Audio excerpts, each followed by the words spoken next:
Programa livre para todos os públicos.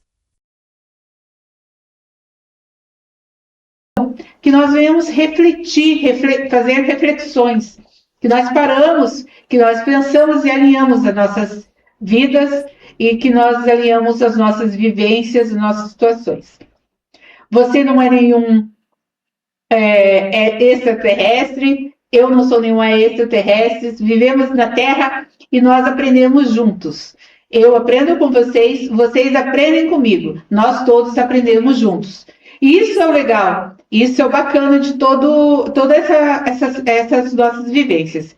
Então, por trás das câmeras, dá valor nisso, das pessoas que não estão aparecendo agora, como eu estou aparecendo nas telas, mas que estão por trás, que são pessoas que dão apoio, que dão suporte, são pessoas que estão ali para ajudar o outro, que às vezes deixam as suas próprias vidas para se dedicar a ajudar o outro.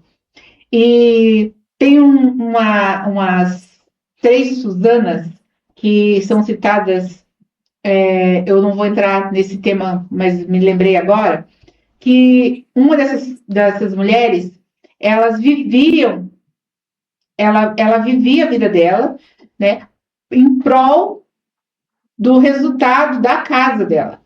E eu vou trazer essa história mais para frente, que eu lembrei, e vou trazer para vocês. Essa superação, ela viu o resultado da família. Então, ela é mãe de uma pessoa bem famosa, bem influente, que fez muita história, e eu vou trazer para vocês. Vou deixar vocês curiosos para vocês saberem quem é, não vou falar quem é, e vou trazer isso em um outro momento. Mas voltando aqui para nós, cada história, Fera, ela importa. O Por Trás das Câmeras quer contar histórias que às vezes estão escondidas. Histórias de pessoas que se superaram, que venceram, e elas venceram os próprios medos, os próprios desafios, as próprias lutas delas. E então, o Por Trás das Câmeras esse projeto existe para mostrar aquilo que a sociedade muitas vezes não dá valor, aquilo que a sociedade muitas vezes esquece que existe. Então, esse é o Por Trás das Câmeras. Feito a nossa breve apresentação, eu quero fazer com vocês um minuto de oração e depois a gente vai iniciar o nosso devocional. E, gente, vai compartilhando, compartilha o link. Sabe por quê? Ele não falou nada ainda, mas ele vai falar. E ele vai responder muitas perguntas mesmo, né? Bastante. Várias Pelo perguntas. que eu vi ali. Várias perguntas. Hoje eu vou fazer bem rapidinho na minha primeira parte, porque eu quero direcionar para as perguntas, para a gente entender um pouco mais sobre essas prisões. Senhor meu Deus, Pai, nós te apresentamos, Senhor, esse programa, Senhor. Nós te apresentamos esse projeto, Senhor. Nós te apresentamos, Senhor, todas as pessoas envolvidas, Senhor. Pai, que não seja só mais um programa, mas que seja, Senhor, mais uma mudança, mais uma virada de chave, que ele seja, Senhor, meu Deus, um instrumento, Senhor, para aquelas pessoas que às vezes com 30, 40, 50, 60, até 70 anos mais, Senhor, que às vezes acha que está perdido, que não tem mais saída, que não tem mais solução, mas o Senhor tem solução para todas as coisas. Pai, o Senhor tem solução para todo o problema. Pai, e que as pessoas, Senhor, que têm vontade de mudar, que têm vontade de mudar de emprego porque não está se sentindo feliz, pessoas que estão se sentindo tristes porque estão presas em situações que não estão vendo saída, que elas venham abrir a mente, que elas venham enxergar que tudo tem valor, que toda história importa, que todo o processo é doloroso, mas que nós precisamos passar e vamos conseguir chegar até o fim. Amém. Amém. Então, agora, eu quero falar para vocês que é algo que eu tenho aqui, eu vou ler para vocês, inclusive. Deixa eu só encontrar aqui. Ok, vamos.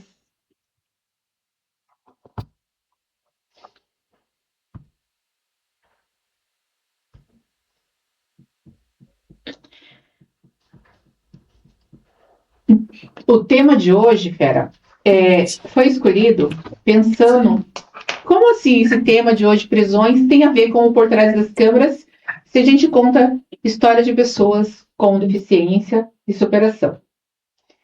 Quando nós falamos de questões de vícios, de drogas, nós sabemos que elas causam prejuízos. E elas causam... elas precisam ser tratadas. Porque senão você acaba, né, tendo problemas sérios de saúde e você vai precisar realmente fazer tratamento, né? Quando eu falo você, assim, é no sentido amplo de pessoa, tá? Não estou me referindo à sua pessoa. Então, só para a gente contextualizar mais. Então, quando eu escolhi, assim, né, tipo, às vezes estou explicando isso porque às vezes as pessoas vão perguntar, mas o Fera tem uma deficiência, né? Pode acontecer. Eu falo que ninguém é normal, né? Todo mundo tem algum problema. Ninguém é normal. A gente não é normal. Para estar fazendo esse programa aqui mesmo, a gente não é normal, gente. A gente não bate muito bem.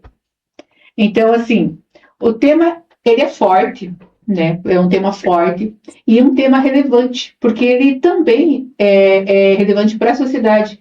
É um tema que está sendo discutido muito, né? E está causando muitos problemas na sociedade. Famílias sendo destruídas, casas sendo destruídas, mães perdendo filhos e esposas perdendo os maridos. E você vê todos os dias, e agora também tem um grande índice de mulheres também, né? Que antes era mais... você até sabia de casos, tinha casos de mulheres, mas era menos.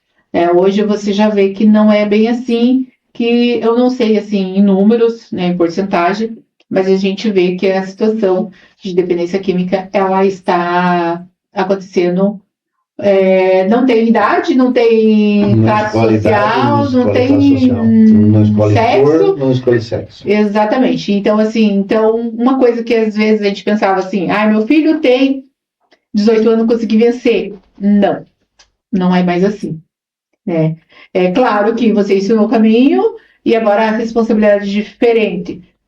Também não é bem assim, porque pai e mãe, né, não vai largar o filho, não vai abandonar o filho, por mais que o filho esteja, né, em situação que às vezes não quer nem ajuda, né, Fera? Às vezes nem ajuda a pessoa quer.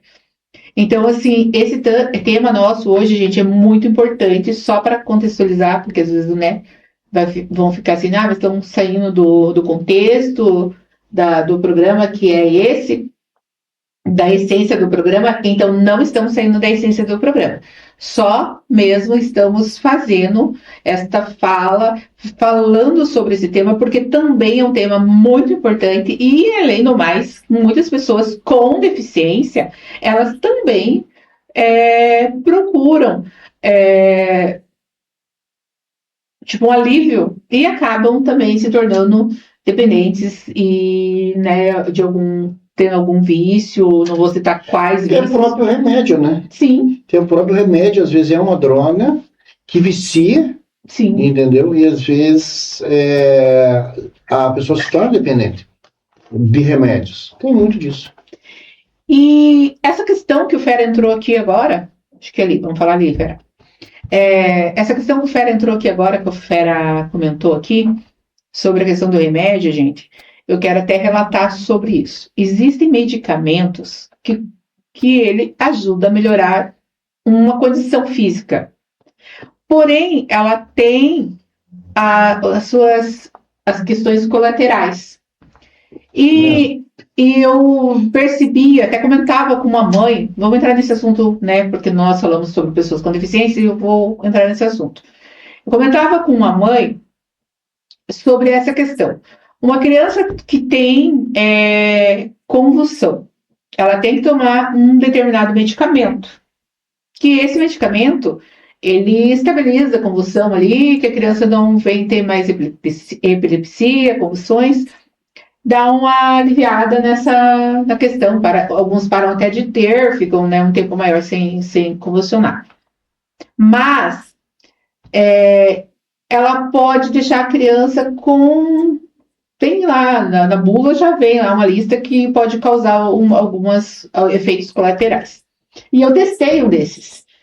Não vou falar o nome do medicamento aqui também, mas assim, só para a gente passar uma fala mesmo. E eu testei um tempo atrás, que todos sabem, né? Eu sou mãe atípica, mãe do Eduardo, Dudu Moraes, e o Dudu tinha convulsões.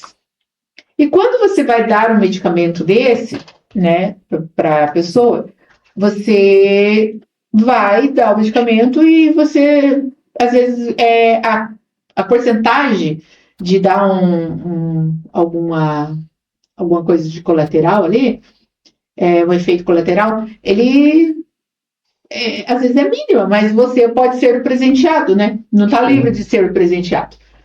E aconteceu isso. Dei o medicamento para o Dudu. Dudu tomou, isso um dos primeiros. E eu percebi que toda vez que eu dava algum medicamento assim, ele tinha mais coisas e acabava indo para o hospital. Então eu chegava a ficar internado, chegava a ter uma piora e eu acabei que comecei a ter resistência aos medicamentos. Isso há 20 e poucos anos atrás. E fui deixando de dar os medicamentos, né? Tipo, ele tomava o Gardenal foi aumentado, e daí foi indo, foi acontecendo, e eu acabei deixando. No caso do Eduardo, que tinha mais incentivos de fisioterapia, toda uma questão ali, né, que eu fazia o tratamento com ele acabou que o medicamento dele,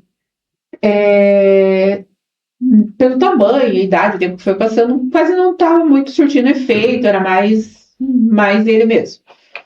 E ele foi crescendo. E ele ficou. Daí a gente desmamou, tirou o medicamento dele. Né? Com o médico, conversei com o médico e a gente tirou o medicamento. E ele ficou anos sem ter convulsão. E nesse ano sem ter convulsão, ele evoluiu muito. Muita evolução, assim. Porque cada vez que a pessoa tem convulsão, ela vai lesionando uma área do cérebro e vai ficando, né, perdendo pode perder algumas coisas. Então, essa parte, né, que eu tô comentando com vocês é importante, gente. Por quê? Porque é isso que a droga faz. Ela lesiona também regiões do cérebro. E cada vez mais a gente vai tendo problemas que a gente não tinha. Então, e sem falar que você quer aquele alívio sempre, né? E às vezes aumentando ele. Então, essa história é para outro momento também. Mas para resumir, o Eduardo hoje não toma nenhum remédio desse. No momento está sem. Tive que assinar várias vezes termos dizendo que eu não ia dar mais o remédio. E assinei também, porque era se você dá, beleza, pode não dar convulsão. E se você dá, às vezes dá outra coisa. Então você fica numa sinuca de bico, né? Você não sabe o que você faz. Não estou dizendo que é para tirar os remédios, tá? Frisando bem, olhando para essa câmera que sou eu. Não estou falando de tirem remédio de ninguém. Estou relatando o que aconteceu na minha vivência. Não vão confundir. Porque às vezes a gente, vou fazer que nem ela, vou tirar o remédio. Não, não é bem assim. Converse com o médico também. Por isso mesmo, uma boa conversa com o médico sempre, acho que né, é sempre bem-vindo. É bem isso, porque daí às vezes, eu vi lá que a mãe do fulano tirou e daí deu certo, vou fazer a mesma coisa, tá? Então aqui, vamos voltar para cá. Vou falar aqui, nessa câmera aqui, pessoal, só eu. Existem tratamentos, existe ajuda e existe acolhimento, certo? Então, vamos para um devocional. E para abrir esse devocional, está em João 8,36. Está escrito assim, Fé.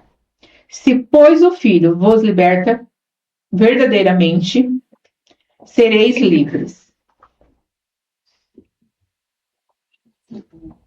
Em João 8,36 está escrito. Tá? Se alguém quiser procurar lá, pode ficar à vontade. Às vezes as pessoas estão andando pela rua. Estão trabalhando. Não andam pela rua? Não trabalham? E aí? Quando você está trabalhando, que você está andando, quando você passa, que você solta um sorriso, porque às vezes a gente precisa só soltar um sorriso, né? Eu costumo falar isso. Não? A gente solta um sorriso e parece que além de você alimentar uma pessoa que está ali com uma tristeza, né? Você acaba contagiando ela. Então, a gente é livre. A gente é livre. Nós somos livres. Deus nos fez livres. Mas nós procuramos o quê? Gaiolas. Procuramos gaiolas e muitas vezes achamos essas gaiolas. E entramos dentro dela. E quando entramos dentro delas, achamos que estamos presos dentro delas, que não podemos sair dali. Que aquele espaço daquela gaiola, é só o que você pode utilizar. E sendo que nosso Pai, Ele deixou um mundo lindo, maravilhoso, que nós também estamos destruindo. Porque tudo aquilo que era o bem do homem, já foi construído. Agora o homem está construindo coisas que está destruindo o homem. Se você parar e se você analisar, cada dia a gente está mais próximo de voltar para o Pai. Mas a gente continua se destruindo. A gente continua acabando com aquilo que perfeito Deus deixou. A gente acaba com a nossa saúde, a gente acaba com coisas, né, com a natureza, que o próprio Deus deixou. Então, Ele nos fez livre. Mas, quando você se prende, Ele ainda foi misericordioso. Por quê? Ele deixou o Filho. O Filho veio novamente para libertar o homem. Mas o homem, ele é teimoso, porque ele continua ficando preso.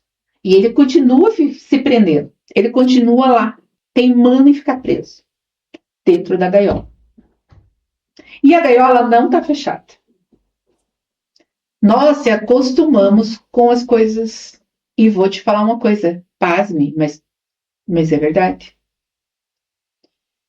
Às vezes, a gente está em situações ruins e não mudamos de situação por medo. Medo de não conseguir, de não... E isso, você passa 20, 30, 40, 50 anos vivendo dentro de uma prisão, dentro de um lugar que às vezes você não deveria estar, porque você não foi chamado para ficar preso, você foi chamado para ser livre. E nós precisamos saber o que fazer com essa liberdade. A liberdade não quer dizer que você não tem deveres, que você não tem obrigações. A liberdade é você saber ir, saber voltar, é saber voar, saber aonde você vai voltar e para onde você vai voltar. Então, a sua casa, os seus amigos, a sua família, ela tem que ser o seu porto seguro. Porque quando você volta, você tem um lugar para voltar. E esse lugar para voltar, é muito bom você chegar num lugar aonde você pode ser quem você é. Aonde você pode ser aquilo que você é. Aonde você não precisa ficar sustentando que você é forte o tempo todo. Que você possa chorar. Que você possa receber um abraço. Que você possa ficar triste. Que não vão te julgar. E isso a gente constrói todos os dias. Eu falava com uma pessoa sobre essa questão de eu não sou a mesma mãe que eu fui da minha primeira filha com a minha quarta filha. Na verdade, ela é a segunda filha e com a quarta filha. Não sou a mesma mãe. Porque a minha segunda filha, ela tem hoje 26 anos. E quando ela era adolescente, eu era mais nova. Ela foi a minha primeira menina adolescente. Então, hoje, eu tenho uma adolescente de 17 anos e eu não repito as mesmas coisas com ela. Porque tem coisas que eu acertei, tem coisas que eu errei. Então, quando a gente faz essa mudança não é porque o filho é o filho favorito, eu deixava por isso. É porque naquele momento eu era aquela mãe. Hoje eu sou essa mãe. Que tem muita comparação, né? Às vezes a gente faz comparação. Ah, o meu pai, a minha mãe não deixava fazer isso. Ah, o meu pai e minha mãe não era assim. Então, eu, como profissional, era de um jeito há 10 anos atrás. Hoje eu sou de outro jeito. E isso é muito bom, você poder mudar, você poder se transformar, você poder evoluir. Esse dilema da gente dizer assim, no meu tempo não tinha internet, não tinha IA, não tinha celulares que tem hoje. No meu tempo não tinha vídeos de 3 minutos, 5 minutos, e o tempo não passava tão rápido que nem passa hoje. Que a gente precisa de mais tempo para o dia para dar conta. Então, no meu tempo, não era desse jeito. Então, eu não posso ficar presa na gaiola, lá no meu tempo. Não, aquele meu tempo passou. Nós estamos vivendo um outro problema. Como vamos fazer para mudar isso ao nosso favor? Ao favor daqueles que estão com a gente? O que eu posso construir? O que eu posso colaborar? O que eu posso trazer? Porque se nós aprendemos um com o outro, adianta eu repetir, as minhas crianças não concentram mais 9 minutos? Não adianta. A minha sala tem 3 autistas? Não adianta. O que eu vou fazer para mudar essa realidade? O que eu posso fazer? O que meus colegas podem contribuir? O que a sociedade contribui? Como vamos fazer isso? Porque hoje, se você colocar algo no Facebook, no Instagram, no TikTok, o que acontece? Aparece juízes da vida. Mas, gente, como eu falo para vocês, sabe por trás das câmeras? Ele está acontecendo. Está o Fera e está a Maria aqui. Ambos estão aqui, porém, existe uma equipe ali. Então, na sua casa, você tem um time. Na sua casa, você tem uma equipe. E é isso que a gente precisa. A gente precisa ensinar essa equipe a funcionar. A gente precisa educar. A gente precisa cuidar para que eles sejam educados, que eles sejam transformados e que eles saiam de casa com opiniões próprias deles, que eles não venham ser manipulados, que eles não venham crescer presos em gaiolas, que eles não tenham medo e que eles consigam viver e eles consigam voar. Esse é o nosso devocional de hoje. Espero que você consiga abrir a sua jaula, que você consiga abrir a sua gaiola, porque tem gente que tem jaulas em vez de gaiolas. Beleza? Então, gente, esse foi o nosso devocional e agora nós vamos passar para a nossa entrevista.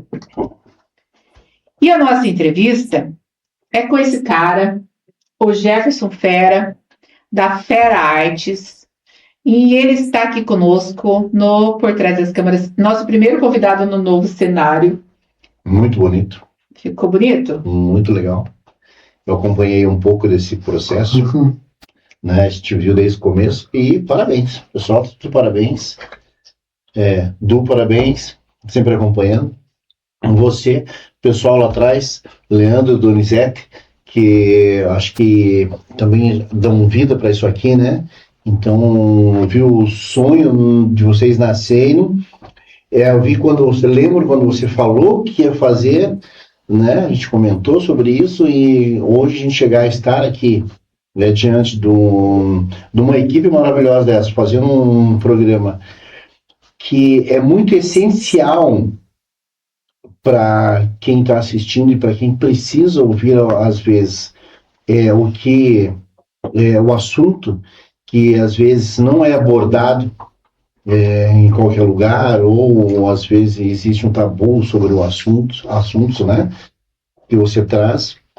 Eu vejo que há a importância hoje do Por Trás das Câmeras, porque pela frente das câmeras tudo é bonito, né? Uhum. Tudo é bonito. Você fazer um programa, um podcast editado, é muito bacana, é muito bonitinho, fica tudo certinho, né? Sim, Tudo maravilhoso. A gente não se sente nervoso, igual eu estou no momento, porque vai editar, eu posso errar e tal.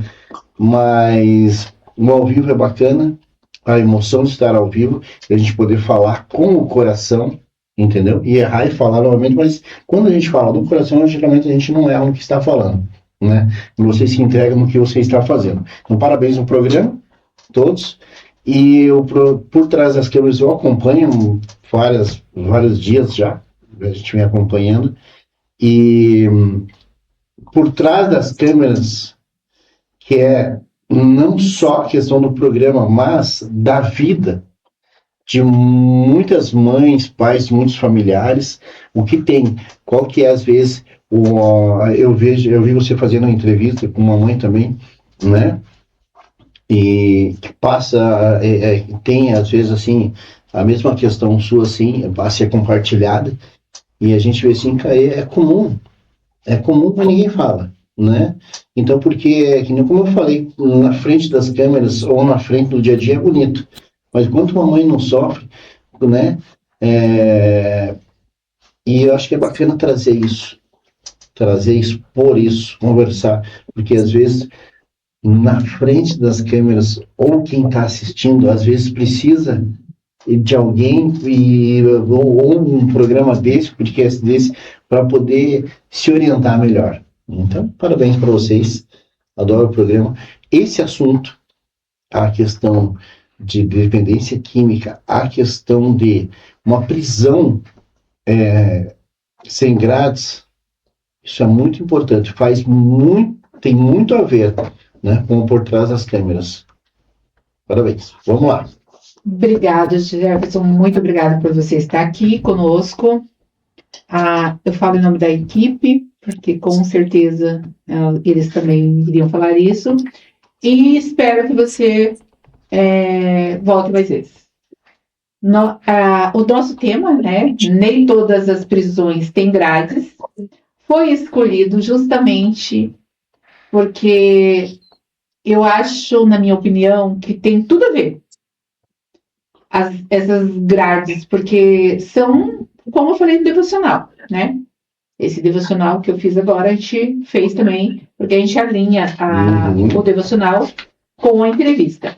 Então, eu acredito que ele tem a ver, né, com o que a gente viu, porque a gente acaba se prendendo e se deixando preso.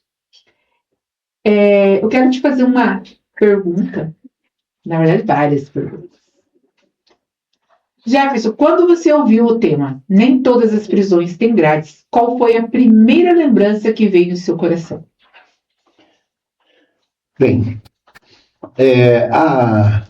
essa foi como uma frase, né? E remeteu muito ao passado, porque realmente eu me sentia preso. Eu me senti preso por muitos anos. E o contexto da frase é bem isso, né?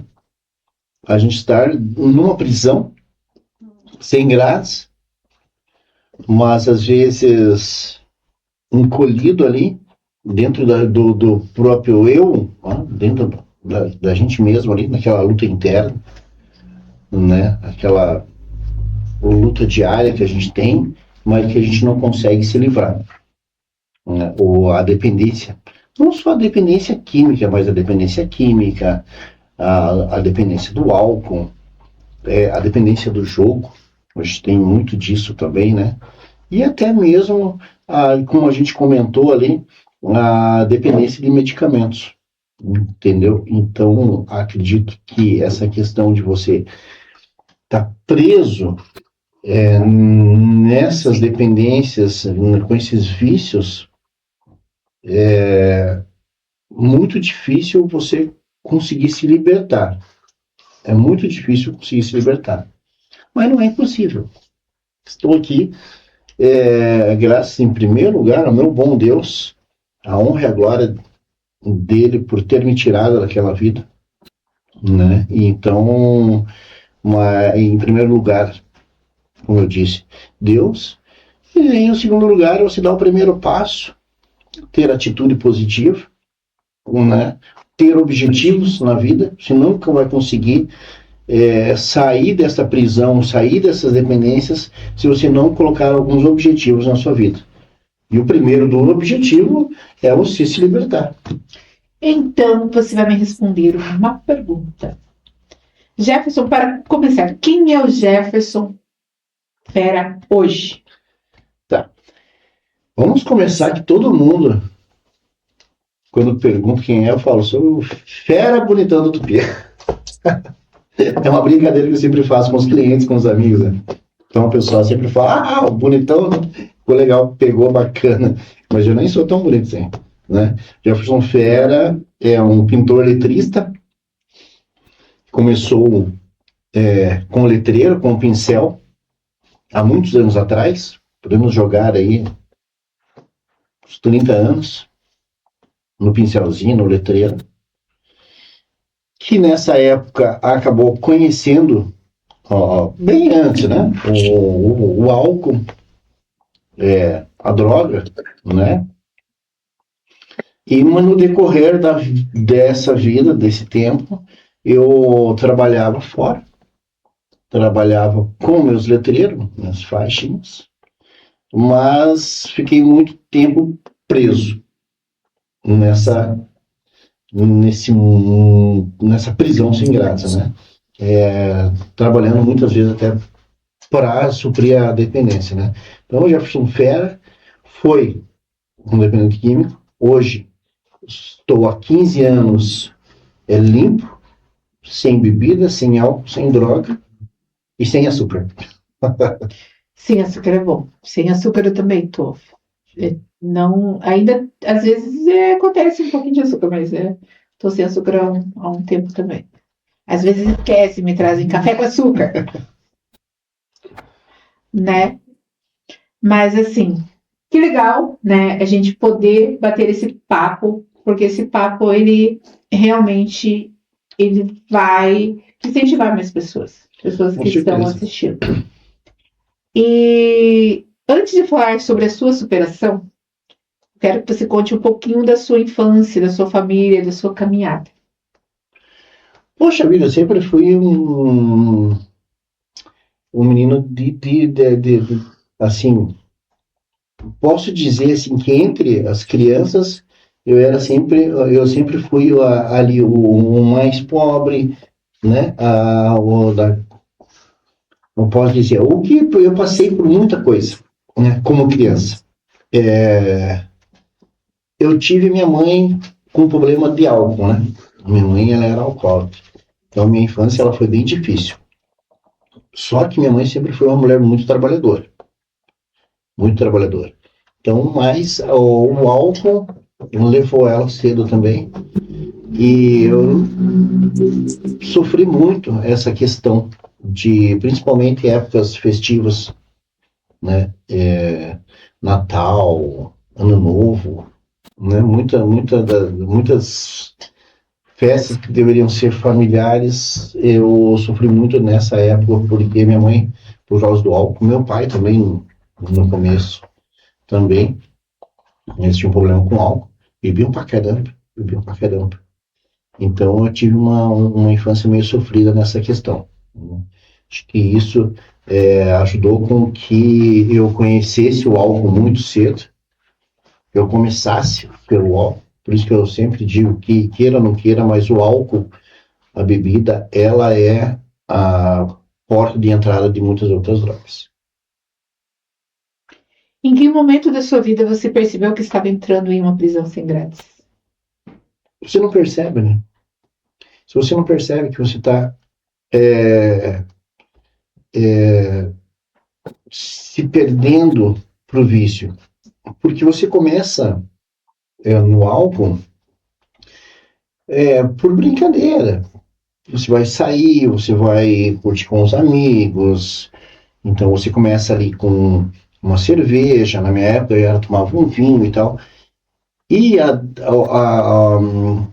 o alcoolismo, ele começa dentro de casa, porque às vezes, no meu caso, e em muitos casos, é normal você fazer um churrasco e ter uma cerveja, ter um vinho, Não é verdade? Verdade. Então, às vezes a família, os pais podem não ser um alcoólatra, um alcoolismo pesado, mas sempre vai fazer churrasco, sempre vai tomar aquela cerveja, aquele vinho à noite.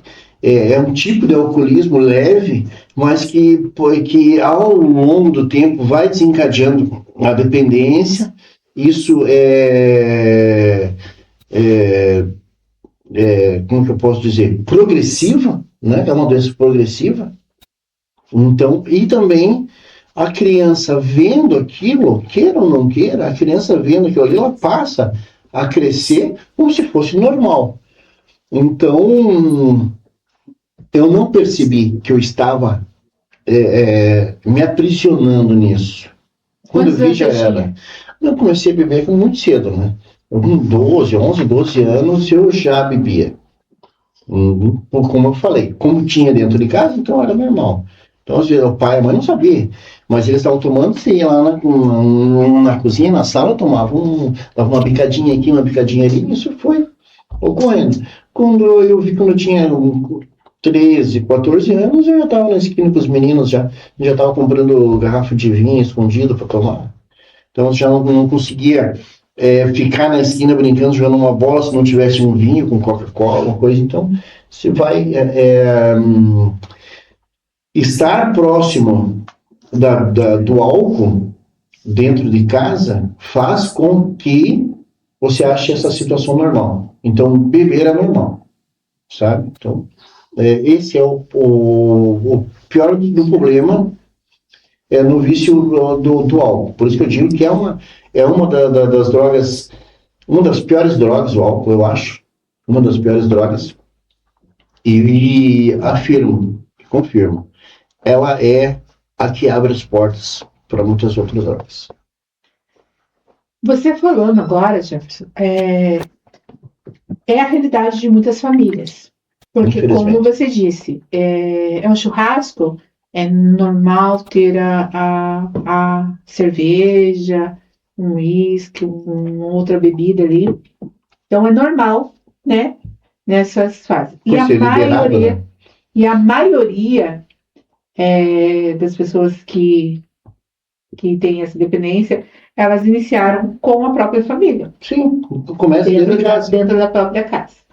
E quando a gente falou hoje, até fiz uma fala, falei sobre isso, a questão da gente achar que é normal, né? Você está num ambiente que parece que tudo que você está vendo, não, fulano faz, é normal, isso faz, é normal. Não, tá tudo normal, é normal. E você acaba não percebendo, né? Você não consegue enxergar. Eu acho que é isso que acontece, né? A gente não consegue se enxergar que aquela situação prejudica a gente. E a gente está se prejudicando, né? Então, só para... Achei interessante, quis fazer só uma síntese. Assim. Porque você cresceu nesse convívio. Então, você nunca vai achar que você vai virar um alcoólatra. Não, eu só bebo de vez em quando. Não é final de semana, quando eu vou fazer um churrasco. Mas aí, peraí, você consegue fazer um churrasco sem estar tomando uma? Não é verdade? Não. Opa, então, peraí. Existe um alcoólatra que ele não bebe para cair. Aquele alcoólatra que antes do almoço ele tem que tomar uma para abrir o apetite. É um tipo de alcoolismo. Eu conheci uma pessoa. É um tipo de alcoolismo. Ah, mas eu não bebo. Não. É um grau de alcoolismo onde a pessoa tem que tomar uma para abrir o apetite. Até pode ser psicológico, mas é um grau de alcoolismo. Que a pessoa fala, eu não bebo, mas antes de eu almoçar, antes de eu jantar, eu tenho que ir lá e tomar uma purinha para abrir o apetite. E realmente, ele é um tipo de alcoolismo tão forte, que se a pessoa não tiver uma para tomar em casa, ela não consegue se alimentar. Ela vai sair, vai no bar, vai tomar uma, volta. É um tipo de alcoolismo. Eu não contei isso aqui, acho que eu vou Vou aproveitar para contar, vou me entregar aqui um pouco, gente. Eu trabalhei no balcão, atendente,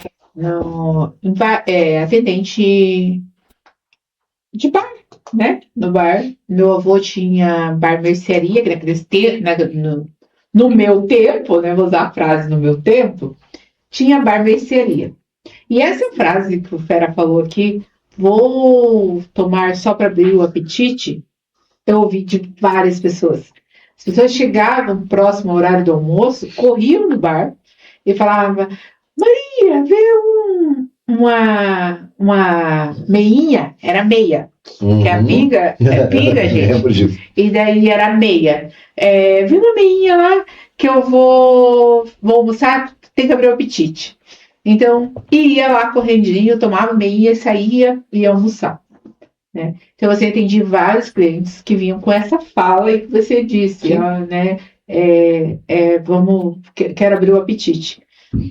E fui durante anos, né? Eu fiquei, meu pai, meu avô, então eles sempre foram da área do comércio e um dos comércios que eles tiveram foi esse. Sim. E você nota que é uma coisa que é um tipo de dependência, é um tipo de alcoolismo que passa despercebido, que eu acredito que você nunca notou, poxa, é mesmo. É um tipo de alcoolismo, é um tipo do alcoólatra que ele tem que tomar uma para abrir o apetite. Você vê, é um grau de alcoolismo. Então você passa a achar que isso é normal. Então, se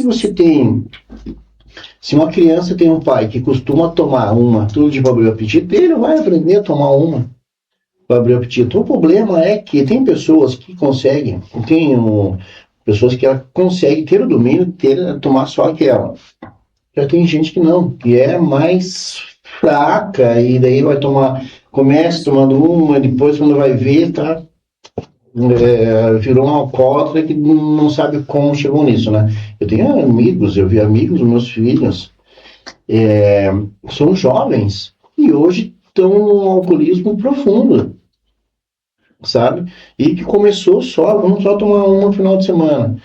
E daí começa no final de semana, só que daí toma sexta, sábado, domingo, aí às vezes trabalha segunda, terça, quarta, quinta, sexta, começa sexta, sábado, domingo, e não vê que de repente num dia começou na quinta, na outra semana na quarta, na outra semana eu vou tomar só uma, hoje é terça-feira já, não aguento, eu já vou tomar uma, e quando vê, você está tomando todo dia.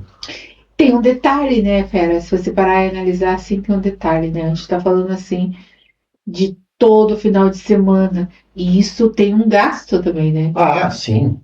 Tem um gasto, e esse gasto não é pouco, gente. Se você parar e pensar, é um gasto que às vezes a pessoa poderia estar fazendo alguma coisa com a família, e ela acaba gastando só com ela naquele momento dela ali, né? Porque, e daí o que acontece? O que piora isso? Porque no começo você toma só cerveja.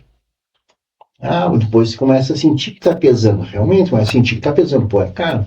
Hoje não vou nem tomar cerveja. Hoje eu vou tomar uma bebida mais forte, mais barata ali.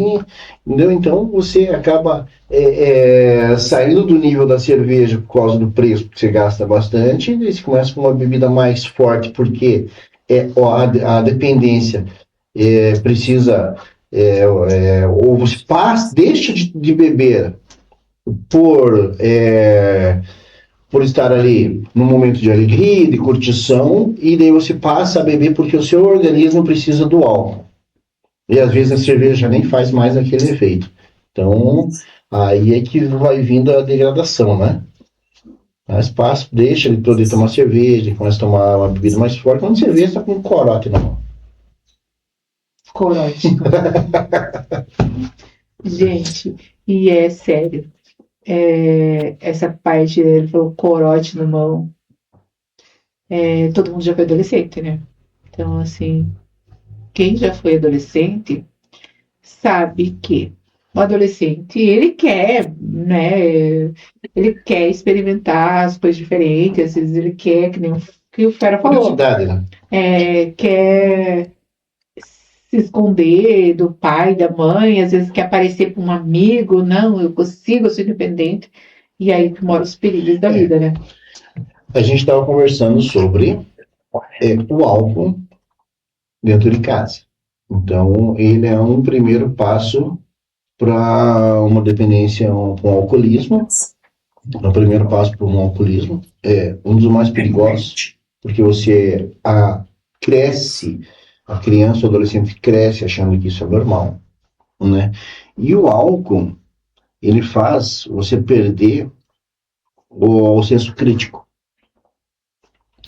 Então, você pode beber sempre, sair com um amigo, e às vezes você pode não... você pode estar sempre saindo com um amigo, de repente você não bebe, mas está saindo com um amigo. Aí um amigo vai lá, vamos, né, usar um negócio aqui, ali, vamos fumar um negócio aqui, ali, e você, não quero, não tô de boa, não sou disso, né?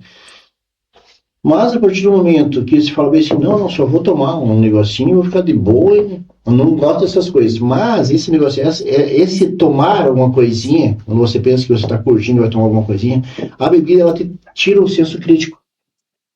Então você passa a falar bem assim, vamos, já tomou uma, já tá legal ali, vamos ali, vamos fumar um negocinho e tal.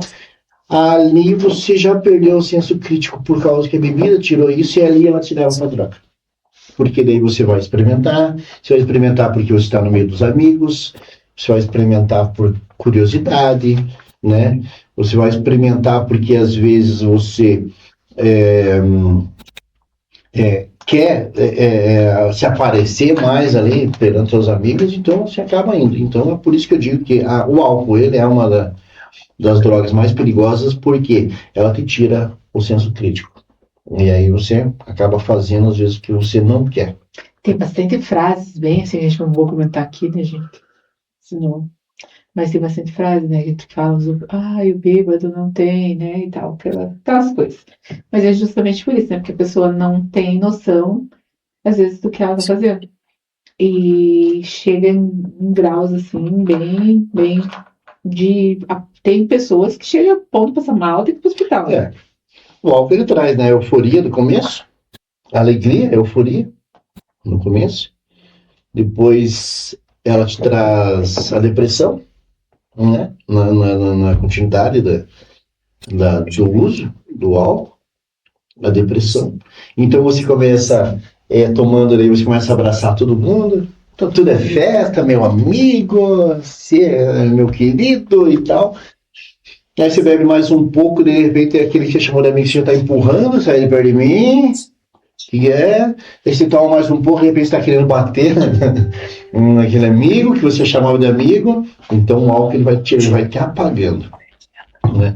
Ao ponto de você chegar ali até dar um colapso mental ali, né? E acontecer de você ter um apagão mesmo, o álcool te leva a isso. E às vezes você faz coisas que nem lembra no outro dia. O teu corpo está levando, mas você apagou.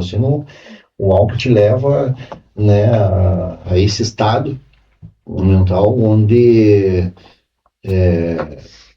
você acaba fazendo coisas que você não olha para outro dia. Já não é bom. Nenhuma droga faz isso. E em que momento da sua vida que você percebeu que você estava entrando nessa prisão sem grades? Então, como eu falei para você, eu não percebi isso. Então você não conseguiu perceber? Não, você não consegue perceber. Esse é o grande perigo. Porque você passa vamos começar ali, então, pelo álcool, pela bebida, você vai para festas, você vai se divertir, daí você tem que tomar, você tem que beber, aí você bebe no final de semana, em casa, ou com os amigos num churrasco, aí daí você trabalhou o dia todo, daí você vai começar, vou chegar hoje, eu mereço, eu vou tomar uma, quando você vê, você acaba se tornando um alcoólatra sem perceber. Então, você nunca vai descobrir que você está entrando, a não ser quando você já está. Quando você percebe que, poxa, e demora. Mas você passa a perceber e fala, cara, eu não consigo fazer nada, eu vou parar de beber, essa semana eu não vou beber. Eu passei mal, tomei final de semana, tô mal na cabeça, tô com dor de cabeça, essa semana que vem não vou beber. Aí chega na segunda-feira, final do dia do serviço, do expediente, você vai tomar uma. Aí você começa a perceber, falou, opa, mas eu não consegui ficar um dia não, agora eu vou ficar uns 2 dias. 2 dias, não, vou ficar vou ficar o resto da semana. Mas depois chega 2 dias, você bebe de volta. Aí você começa a perceber que, poxa, você não consegue, você já está na dependência do álcool. Né? Então esse é o perigo. E quando você estava nesse processo todo, né, que nem você acabou de falar pra gente que você não conseguiu se perceber nessa situação, qual foi, assim, um momento mais difícil, assim, que você estava nessa vivência e você sentiu, assim, nesse momento, um momento difícil? Assim, eu tive muitos anos de uso, né? Eu vim de muitos anos, eu vim de 11, 12 anos no álcool. Nos 14 anos, pode falar, maconha? Pode falar? Pode. É, Eu acho que pode, né, produção? Pode, né? pode falar o nome da droga? Eu acho que Não sim. corta, não caia? Não, é salto. Se Então, cair, nós colocamos no ar depois. sim. Então, o álcool veio dos 11, 12 anos até os 14, 15 anos, quando eu conheci a maconha. Comecei a fumar maconha. Dos 14 aos 15 anos, 16 anos conheci a cocaína. 16 aos 17. Vamos falar cannabis. Aos 17 e depois acabei caindo no crack, né? Ali eu já vi Qual a idade? com 17 anos. 17, 18 anos. Eu caí no crack. Ali foi indo chegou um momento onde eu comecei a perder o que eu tinha, comecei a perder minhas responsabilidades, comecei a perder emprego, comecei a perder as conquistas, carro, né? Então ali eu comecei a perceber que eu realmente estava me aprofundando nas drogas. E ali foi o momento que eu vi, poxa, tô feio, mas daí já era tarde. Daí já, o que acontece? Daí você se entrega. Chega um momento do vício, do uso, que daí você perde as esperanças. Porque você não consegue, você luta para parar e você não consegue. Não é fácil, sabe? Então, ali, então, eu digo ali para você, quando eu tinha, vamos jogar ali, 15 anos, eu estou limpo, meu filho estava com uns 20, em 2000 mais ou menos, eu acho que mais ou menos nessa época que eu comecei a falar, poxa, já tô mesmo, já estava assim beirando o fundo do poço. Nessa época você já tinha, quando você, só que para entender aqui, o pessoal de casa entender. Com 18 anos você já tinha família constituída ou você ainda era só você? Não, 18 anos e eu já ou com hoje, com a minha esposa de hoje, né? Com 18? Com 18 anos. A gente namorava, tava junto, então a gente até fazia uso junto, entendeu? Então, com 18 anos, eu acho que foi onde eu conheci drogas mais pesadas e começou o vício mais pesado. Então você tem um filho mais velho de 26 anos. 26 anos, idade do Dudu. Isso. Então, de 2000, ou Quase. seja, de 2000 eu já estava na droga pesada, foi quando ele nasceu, né? E a gente fiquei ainda por mais alguns anos ainda no uso. Então ele tinha ali seus 11 anos, mais ou menos, quando você, mais ou menos, caiu assim a sua ficha, vamos dizer assim. Isso, mais ou menos. Faz 15, né, que eu tô limpo, então, mais ou menos isso. Ou seja, o coitado do meu filho, que daí já tinha outro também, né? Já tinha o segundo. O segundo tem 24. Então, os dois passaram por esse momento crítico da minha vida também, bem eu perdi o crescimento deles, né? A droga me tirou isso. A droga me tirou o melhor momento da vida dos meus filhos, que foi o crescimento. Tanto que eu falo que hoje, o pequeno que eu tenho, o aniversário dele hoje, se ele estiver vendo o Bernardo, parabéns, feliz aniversário, o pai te ama. Parabéns. Amo todos, né? Mas o Bernardo tá de aniversário hoje. É que então caiu bem ao encontro, Bernardo. Ali, aquilo que a Maria falou antes. Que o pai é outro pai agora. Que cada época é uma vivência. Isso mesmo. Eu falo que hoje o convívio com ele é muito... É meu casquinho de bala, né? Meu casco de bala. Grudadão comigo também. Muito. Então, isso me deu muita força para continuar, sabe? Até acho que Deus que deu, levou são 3 meninos. 3 meninos. Então tem o de 26, o Felipe, o de 24, o Rafael, e o Bernardo, que é um casquinho de bala que fez 10 anos hoje. Parabéns, filho. Depois a gente dá mais parabéns. Parabéns. O quê?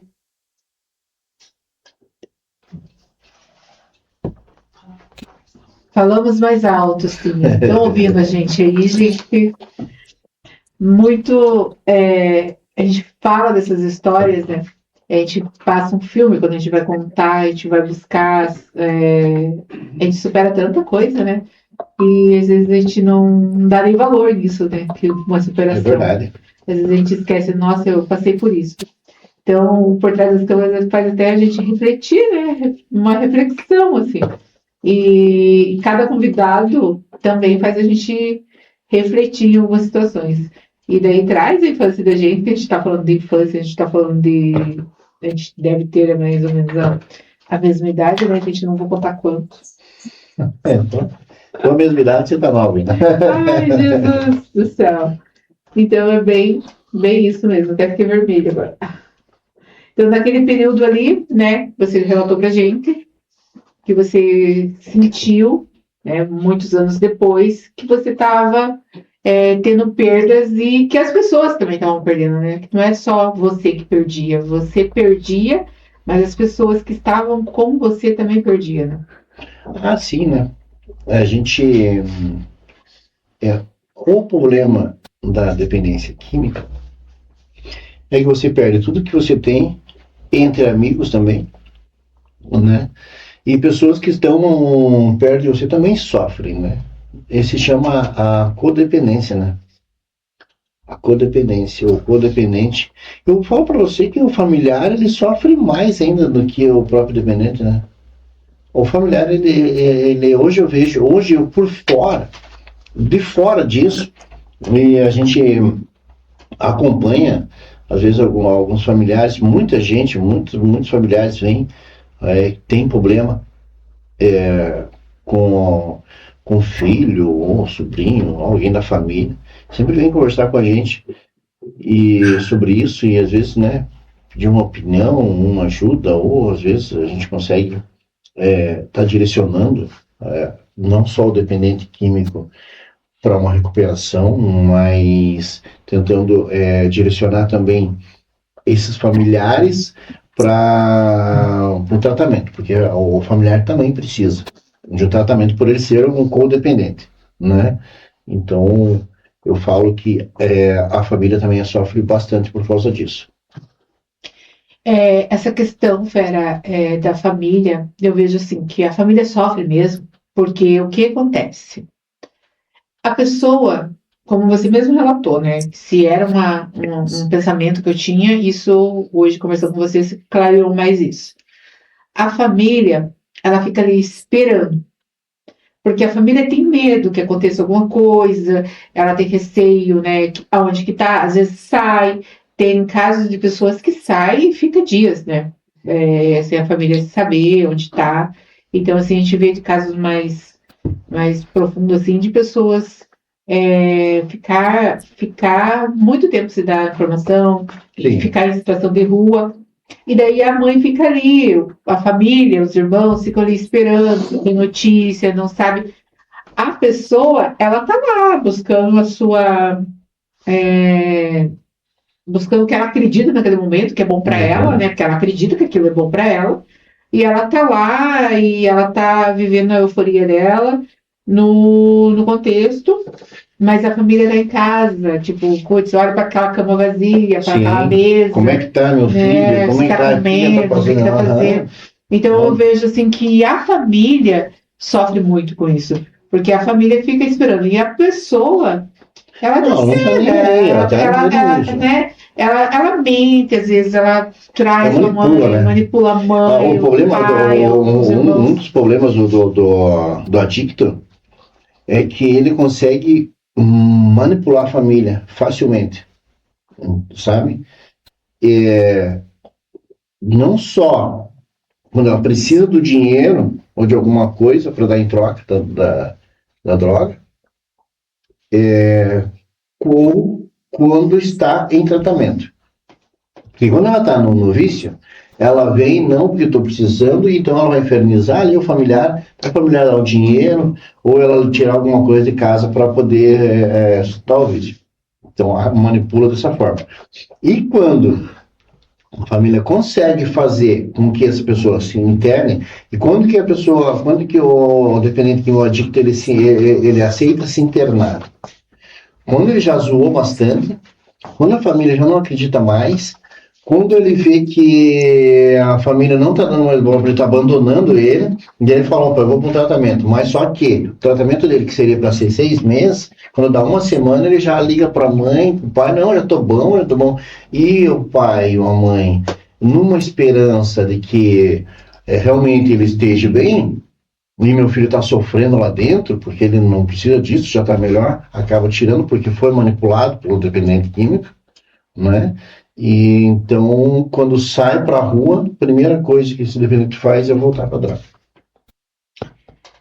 E a gente vê muito isso, né? A Não, gente tem muito. vê Isso é muito, não é? uma característica normal. Aham, e às vezes assim, eu tenho amigos, né? Tenho bastante conhecidos, amigos assim, que no decorrer da caminhada chegavam e contavam alguma história para você triste, que estava precisando de dinheiro, que era para isso.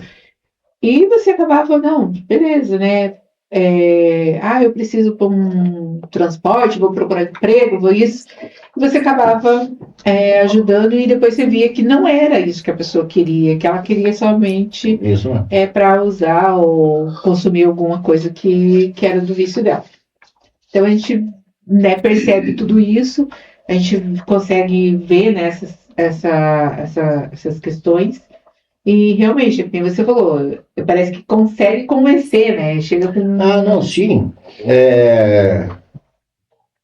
Uma manipulação, né? O dependente químico adicto, ele é feroz, ele consegue manipular facilmente, né? A gente sempre fala que por isso que tem uma coisa muito importante nesse contexto. O dependente químico, por ele ser manipulador e conseguir, por ser manipulador, e conseguir tão fácil o dinheiro para usar droga e tal, ou consegue se virar tão fácil, quando ele para mesmo de usar esse interno, o adicto consegue se livrar ou fugir dessa prisão, ou se libertar dessa prisão, e vira um grande empresário. Eu conheço, é muito difícil. De cada 10, 2. Eu estava vendo essa semana, estava vendo tô dando uma pesquisada melhor, porque se atualizando diante disso, e eu estava vendo que hoje a dificuldade de tirar o dependente do vício é muito mais difícil do que antes, do que 15 anos atrás. Nós tínhamos uma porcentagem antes, há 15 anos atrás, nós tínhamos uma porcentagem, vamos dizer ali, que de cada 10, 6, 7 conseguia, 6, 7 no máximo. Hoje, de cada 10, 2 conseguem se livrar do vício, conseguem se afastar das drogas. Então, eu tenho muitos amigos, tenho muitos que não conseguiram, não venceram, mas tenho muitos outros que hoje tem pastor, liderança de igreja, liderança de grupos de jovens, tem grandes profissionais trabalham e hoje estão bem também, sabe? Então é possível sair, eu acredito sim no tratamento, né? Porque enquanto esse tratamento conseguir tirar uma pessoa da droga, é porque está valendo a pena, né? Porque esse um que sai, ele consegue ajudar muitos outros. E me conta uma coisa, você entrou nesse assunto, com relação a ele a sair. Você chegou a ficar internado? Ficou em alguma. Sim, eu passei 6 meses, por um tratamento de 6 meses, numa comunidade terapêutica aberta, uma chácara de portãozinho baixo. A diferença de um tratamento para um internamento é que um internamento numa clínica, você passa a ser medicado, sabe? E você deixa de usar uma droga ilícita para usar uma lícita, sabe? Essa que é a diferença. A comunidade terapêutica são comunidades geralmente evangélicas. E então, você tem um acompanhamento, um psicólogo, se precisar, psiquiatra, mas é difícil em comunidades terapêuticas. Psiquiatra é mais para clínicas de recuperação. Comunidade terapêutica já não, né? Então já é mais evangélico, então o trabalho não é doutrinação, sabe? Mas sempre são casos, geralmente são casas evangélicas ali, onde você consegue. Eu, no meu caso, tive um encontro muito grande com Deus. Eu fui para uma comunidade terapêutica com vontade de me tratar. Importante isso, né? Isso que eu estou dizendo. Então, é você ir para uma comunidade terapêutica com vontade de tratar. Eu não aguento mais essa vida, eu não quero mais essa vida, eu vou me tratar e vou mudar minha vida. Então, isso faz muita diferença. Porque se você for, e é o que acontece, e por isso que muitos não conseguem terminar um tratamento, ou quando termina o tratamento, recaem logo. Eles vão porque a família coloca. A família chega num ponto para ver se não aguento mais, vou pôr você. Então, quando ele é forçado, aí ele vai para uma clínica de reabilitação. Ele passa a não ter a dependência ilícita, passa a ter a dependência lícita, porque ele vai viver de remédios. Então, essa é a questão da clínica de recuperação. Onde a família coloca. Às vezes o dependente nem quer. A família coloca. Então, eles são tratamentos. Eu conheço gente que passou por 12 vezes por clínicas e comunidades terapêuticas, né? 12, 15 vezes, 7, 10 vezes, várias vezes, e não se trata. Por quê? Porque porque a família quer. Enquanto a pessoa não fala assim, eu vou me tratar, eu não quero mais isso, ela não vai conseguir sair desse mundo. Não vai sair desse mundo. Porque é as grades, Jefferson. É as grades. Porque você está preso, às vezes, você está preso naquilo que, fulano pensa isso de mim, então eu não vou fazer isso. E daí eu vou deixar disso. Então as pessoas acabam se prendendo em grades, né? E ficando preso nessas grades. Por isso que eu vejo como realmente esse tema assim, te trouxe essa prisão, porque ela acaba achando desculpa para os erros. É como se eu achasse uma desculpa para fazer alguma coisa. E eu vou fazer isso porque ninguém gosta de mim mesmo, vou ficar aqui, não tenho por que mudar, não tenho por que fazer. Tá tudo bem, né? Então, o problema deles lá, por mim tá tudo ok, né? Então eu acabo entrando nessas janelinhas, nessas gradezinhas, nessas jaulas e me prendendo. E acabo me destruindo a minha própria vida, né? Meus próprios sonhos e tal. Eu vejo assim, porque tem grades que não são só as grades dos vícios, são grades do passado, né? Porque às vezes você fica preso no passado, né? Aconteceu uma coisa lá no passado que não foi tão legal, mas daí você não conseguiu, superar aquilo, você não conseguiu buscar uma cura, e uma cura interior. Porque eu falo assim, Até eu comentei esses tempos com um pessoal, uns amigos meus aí, umas amigas. Você só sai de um relacionamento e vai ter, tem pessoas, né, que se divorciou, né, separou e vai já e arruma uma outra pessoa para suprir aquela falta, como se fosse uma substituição de pessoa. E pessoas doentes que não foram curadas emocionalmente, elas vão estar com o mesmo problema. E o outro vai ser o ruim. Então, assim, quando você vai para um outro relacionamento, você tem que, né, tipo, realmente, não tem conserto no meu relacionamento, não deu certo, não consigo, né, perdoar, é grave, não consigo, né, que existe casos de violência, existem vários casos. Então, quando você tá naquela situação que você não consegue essas mudanças, né, dessa transformação, você fica ali, naquela, como se você ficasse preso.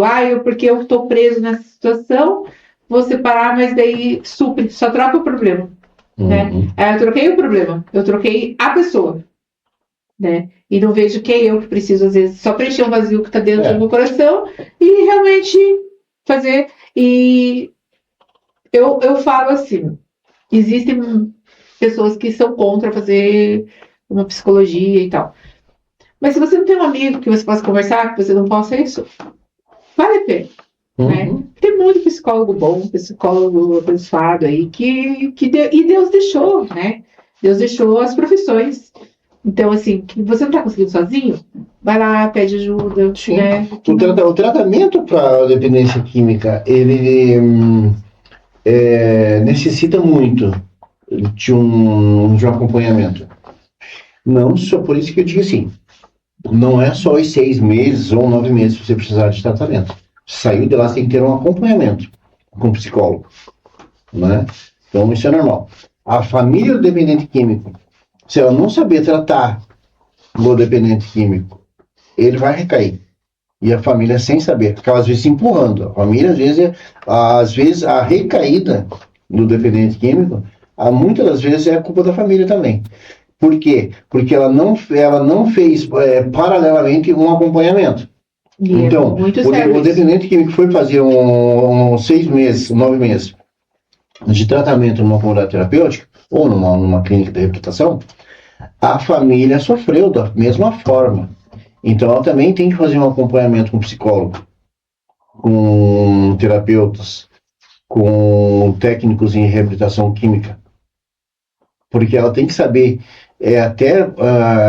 nos momentos em que o dependente químico tiver uma crise, e essa crise uma crise de abstinência, e a família não saber identificar, a família não vai conseguir ajudar.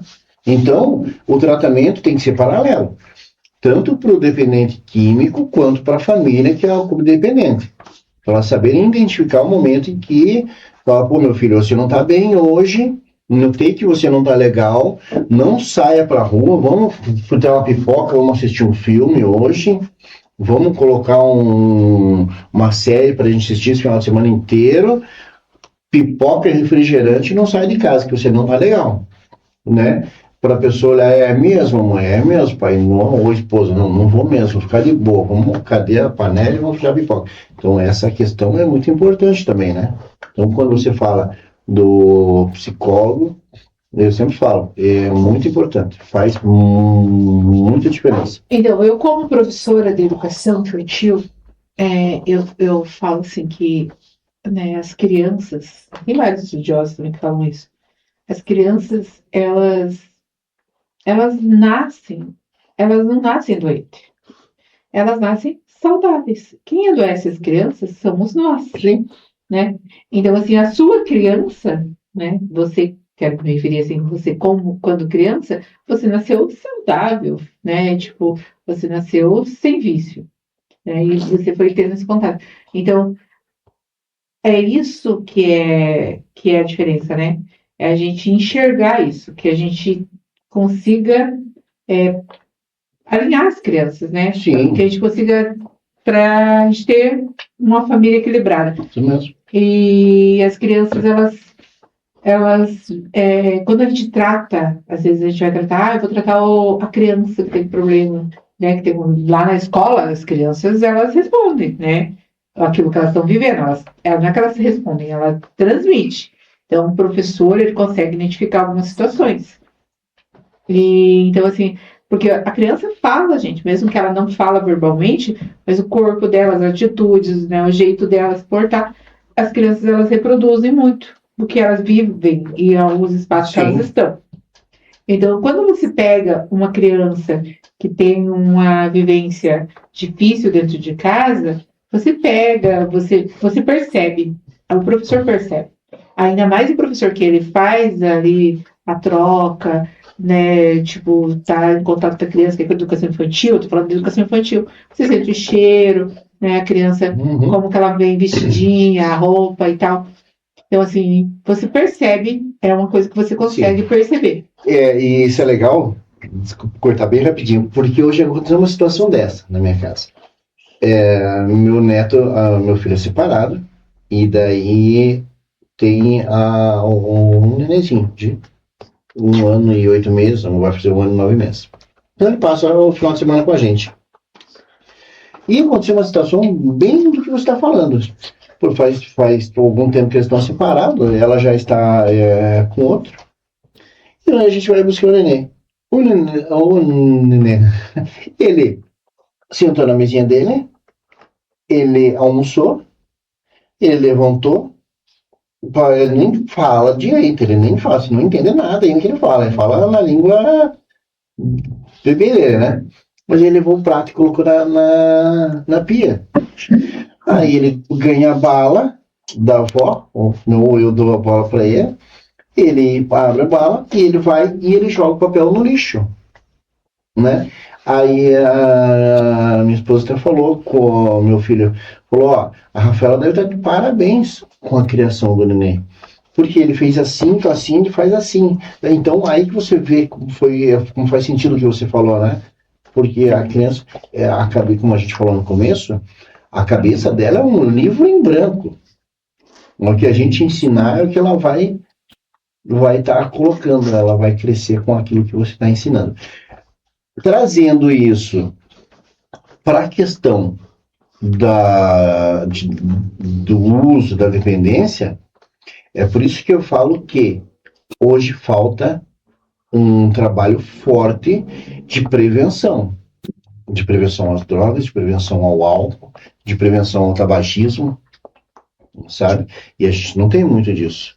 O Estado hoje não suporta isso. São muitas escolas, muita criança, muita informação, pouca informação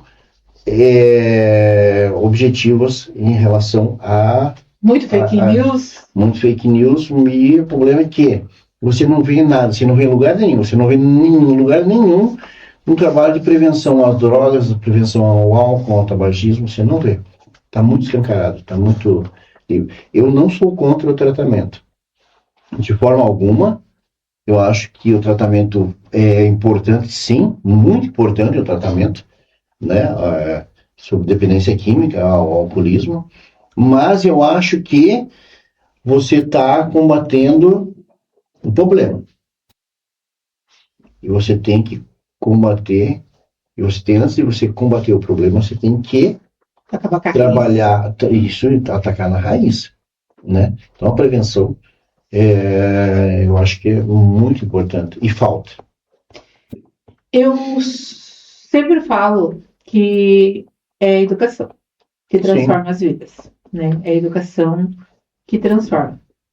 E é que nem nós comentamos, aquilo que parece ser normal, se a pessoa continuar no ambiente, ela vai achar que é normal. Sim. E a dependência, ou, né, a dependência de qualquer coisa que a gente dependa demais, né? Que às vezes a gente está falando de vícios aqui, mas, né, de dependência. Sim, existe vários tipos de dependência, café. De jogo, hoje o celular é um vício. O celular é um vício. Você vira dependente. Você vira dependente do celular. né, de um joguinho, tigrinho, hoje que eu vi pessoas se matando por causa do vício do jogo. E família, gente. Famílias deixando de colocar o pão dentro de casa por conta Sim, do jogo, né? Que recebem até dinheiro do governo, né? Isso mesmo. E estão usando, que era para alimentar os filhos, estão usando em jogos.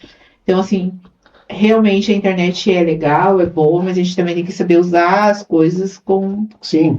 É que hoje, infelizmente, o que acontece? Vai assistir um filme com seu filho, é escancarado o uso de droga, escancarado o uso do álcool. Então a criança vai crescer achando que isso é normal. Que é normal. Entendeu? Então, não adianta você colocar uma tarjinha lá, proibido para menores de 18 anos, proibido para menores de 14 anos. Tem, o acesso é muito livre hoje. Eles cumprem uma regra. É uma regra para dizer assim, ó, não está liberado tudo. Então eu tô fiscalizando isso aqui. E não é uma regra. Vamos colocar aqui, é uma regra. Sim. Né? E infelizmente nem isso, né? As pessoas, elas nem todas as pessoas conseguem enxergar, né, essas questões também, né? Que precisa ser não só cumpridas as regras, mas sim trazidas, ser cobradas. Mas é que muitas coisas perdeu o foco, né? Muitas coisas perdeu, parece que o sentido. Eu vejo assim que muitas coisas com o avanço da tecnologia parece que foi perdendo o sentido também. Verdade. Então, muitas coisas assim, tipo, perdeu sentido. Aí, às vezes as pessoas querem se comparar lá com uma pessoa que você... Eu até falei, acho que no programa passado. Vamos comparar com uma pessoa que tem tudo dentro de casa. Tem empregada, tem empregada, tem babá, tem motorista, tem tudo. Como que eu vou me comparar com aquela realidade? Não tem como. E daí, às vezes, eu me sinto triste, deprimida, porque eu não consigo fazer tudo aquilo. Mas a pessoa também não faz. Eu que sou que as redes sociais é minha, já, né, tem que ter alguém me ajudando, porque eu não consigo trabalhar e dar conta das redes sociais. Então, assim, são coisas que a gente sabe que não tem como você estar em 10 espaços ao mesmo tempo. Né? Você vai estar num espaço, não vai conseguir estar em todos os espaços. E a rede social parece que traz isso, né? Traz que você parece que está em todos os espaços. E daí traz essa visão. E daí o adolescente, a criança, acha assim, não, isso aqui né? E vai acontecendo. Você sabe que antigamente tinha propaganda de cigarro, né? Na televisão, Marlboro, e daí o cara lá sobe no cavalo, e sai bonito andando no cavalo, e daí desce, arruma um chapéu, acendia aquele cigarrão, né? Então era bonito, era legal. Eu vou fumar um Marlboro desse, eu vou ficar forte, bonito. Eu quero que você, mudando assim, né? Não mudando muito, mas a gente trazendo você aqui para a gente contextualizar, que eu não sei ainda nem que horas. Dá licencinha aqui. Estou dentro. Recomeço e transformação. Tipo assim, não vou fazer, tem algumas perguntas, mas quero que você fale sobre esse tema. Assim, recomeço e transformação. O que te lembra isso? Traz pra gente. Assim, eu cheguei no fundo do poço. Você chegou então realmente eu cheguei no fundo do poço. Né? Eu perdi tudo que eu tinha. Eu perdi casa, perdi família. Morei por uns tempos na rua, literalmente na rua. Né? E no mesmo período, minha esposa foi internada numa comunidade terapêutica. Então, enquanto ela ficou internada, eu fiquei na rua. A família dela veio, a gente ficou sem a casa pegou fogo. Fiquei na rua. Os meus filhos foram para casa da minha irmã. Minha irmã cuidou dos meus filhos. Né? E, então, esse tempo que eu fiquei na rua foi o tempo que eu estava cavando ainda mais. Porque eu cheguei no fundo do poço e cavei para ir para mais fundo. A família da minha esposa, que é de São Paulo, um abraço pro meu sogrão lá, um abraço pro irmão dela, que estão assistindo a gente em São Paulo. Acredito que estejam assistindo bom. a gente em São Paulo. Pediram o link, tudo pra gente poder assistir. Vieram, pegaram ela, colocaram ela, internaram ela. Ela ficou 4 meses, ela ficou 6 meses, terminou o tratamento. Mas os 3, 4 primeiros meses que ela estava lá, eu fugi de tratamento. Eu não quis. Então, fiquei na rua. Meu pai deu uma força para mim e tal. Então, literalmente fiquei na rua. Ela saiu e tinha uma vaga numa comunidade terapêutica. E daí eu fugia dela, eu não queria, né? Contato e tal. Um dia ela me achou com meus 2 filhos e pediu para mim. Quando eu olhei a cara do meu filho, eu falei, poxa, eu acho que eu vou aproveitar e vou mudar. Eu vi a mudança dela também. Eu falo que você vê a mudança do outro ajuda muito. Por isso que eu vejo, por isso que eu gosto de estar aqui hoje, ou em outros, já participei de outros podcasts, e acho legal estar. Ah, mas você está se expondo. Cara, é muito importante eu me expor, porque eu estou abrindo a mente de muitas pessoas que vão olhar e falar bem assim, pô, o cara conseguiu, por que eu não vou conseguir? Então, não é o que eu falo que vai ajudar a pessoa a sair do vício, entendeu? Não é o que eu faço hoje, né? Da pessoa fala, pô, o cara hoje o cara vivia na rua, vivia na esquina, catando bituca de cigarro no chão. Hoje o cara não fuma, não bebe, não usa droga, empresário, era o cara, entendeu? Então, isso faz que a pessoa fale, então eu também consigo. E é isso que a gente quer trazer, né? É isso que a gente quer trazer, que é possível sair desse mundo, né? Então eu fui, busquei o tratamento, aceitei o convite dela, ela me levou junto com meu pai para essa comunidade terapêutica. Eu aceitei, como eu tinha te falado naquela hora, você tem que querer. Então eu quis, eu falei, pô, não quero mais essa vida, agora eu vou mudar de vida, né? Então eu fui para o tratamento, fiquei durante 6 meses e saí do tratamento, mantive um acompanhamento. Tá bom? Mantive um acompanhamento, fui nesse acompanhamento por alguns anos, e aí, como eu era muito conhecido em Araucária, todo mundo conhecia minha história na minha região ali, onde eu era letreiro, fazia letreirinho, então todo o pessoal me conhecia lá. Você nasceu em Araucária? Não, sou de Curitiba. Eu nasci na região do Novo Mundo, Capão Raso ali. E você veio pra cá com quantos anos? Eu vim pra cá tinha recém-nascido, então em 99. 99? 99, 2000, mais ou menos. Em 99. Para ser mais exato, eu acho que 98, 99. Então. Tem apenas idade, né? Então, assim, eu quis buscar, eu quis mudar de vida, né? Eu quis mudar, então isso que é a diferença. Você tem que querer. Esse é o passo mais importante. Como era muito conhecida, como eu estava dizendo, era muito conhecida, o pessoal, tinha senhoras de idade, sim, as velhinhas, assim, elas vinham e me abraçavam. Ah, como é bom ver, eu orei tanto por você, como é bom você ver vocês bem. Então, eu voltei a trabalhar no mercado, no Redemaster, e ali continuei fazendo meus letreirinhos e tal, e o pessoal já me via com outro olhar, sabe? Já me via com outro olhar. E daí como eu já era conhecido, então o serviço que a gente faz, eu já comecei já passei no letreiro para pegar um bannerzinho terceirizado, um material, uma loninha ali, fazer uma plaquinha, fazer um negócio diferente, e isso foi vindo. Hoje a gente tem uma empresa com um bom nome em Araucária, temos um local, não é próprio, é alugado, mas local bacana para trabalhar, equipamentos próprios, colaboradores junto com a gente. Hoje a empresa tem um não vivo, 1000 maravilhas. Falo que eu sofro mais do que antes.